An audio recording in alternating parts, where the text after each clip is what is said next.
E o presidente Lula jantou com João Campos em Recife, de olho já em uma aliança para as eleições municipais, que já estão a todo vapor. A apuração do Pedro Venceslau, que já está aqui comigo para contar mais sobre isso. É o PT correndo contra o tempo para tentar retomar ali as prefeituras das capitais do Brasil, né, Pedro?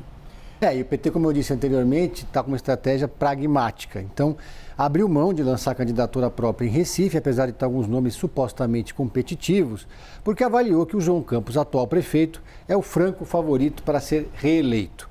E está tão bem nas pesquisas de intenção de voto, tão confiante, que o João Campos cogita fazer uma chapa pura, ou seja, colocar alguém do próprio PSB, partido dele, como candidato a vice, para que essa pessoa assuma eventualmente a prefeitura se ele for disputar o governo. E aí o PT está tentando emplacar um nome do partido como vice, para selar essa aliança. Como o João Campos estava resistindo a essa ideia, o presidente Lula aproveitou a viagem que fez para Recife essa semana e jantou, recebeu não só o João Campos, mas o irmão dele, que é deputado, a mãe dele, para um jantar no hotel onde estava hospedado o presidente, para tentar amaciar um pouco e convencer o João Campos a manter essa aliança.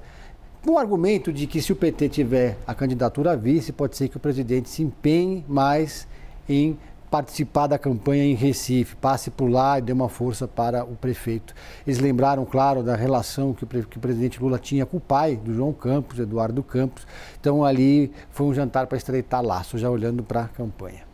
A gente falou ainda há pouco aqui, logo no início do nosso papo, né, Pedro, que o PT ele já não tem mais, já faz um tempo, prefeituras aí nas principais capitais do país. A gente pode explicar um pouquinho para quem está em casa, o que pode ter interferido nesse processo que fez com que o PT desse uma encolhida nessa situação?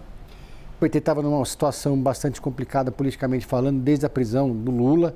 E em 2018 adotou uma estratégia controversa, né, de não aceitar que o Lula era inelegível, esperou até o limite para lançar o Fernando Haddad. Teve uma série de eventos de corrupção envolvendo o partido. E aí, nas eleições municipais, o PT sentiu o peso disso. Em 2020, elegeu apenas uma capital, que foi Rio Branco, no Acre. Depois perdeu essa capital porque o prefeito mudou de partido. Além disso, o PT sempre adotou historicamente uma estratégia de lançar candidaturas próprias, mesmo que não fosse uma candidatura com muitas chances de vitória, para marcar a posição. Então, mudou essa estratégia agora, em 2024, e vai tentar emplacar candidatos a vice em várias capitais. Por exemplo, o PT não vai ter candidatura própria em São Paulo, onde vai apoiar o Guilherme Boulos, no Rio de Janeiro, onde deve apoiar o Eduardo Paes. Em Belo Horizonte, estou falando dos maiores colégios eleitorais, Belo Horizonte tem uma pré-candidatura colocada do Rogério Corrêa, deputado federal, mas negocia o apoio ao prefeito Fuad Noman, do PSD.